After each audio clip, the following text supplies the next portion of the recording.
يا مفزعي عند كربتي ويا غوثي عند شدتي، إليك فزع وبك استغثت وبك لذت، لا ألوذ بسواك ولا أطلب الفرج إلا منك، فاغثني وفرج عني يا من يقبل اليسير ويعفو عن الكثير.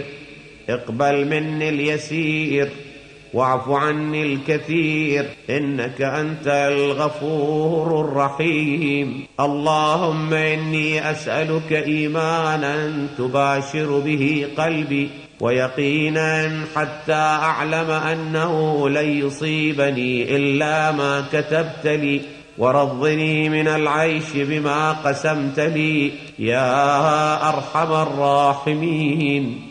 يا عدتي في كربتي، ويا صاحبي في شدتي، ويا وليي في نعمتي، ويا غايتي في رغبتي، أنت الساتر عورتي والآمن روعتي والمقيل عثرتي، فاغفر لي خطيئتي يا أرحم الراحمين.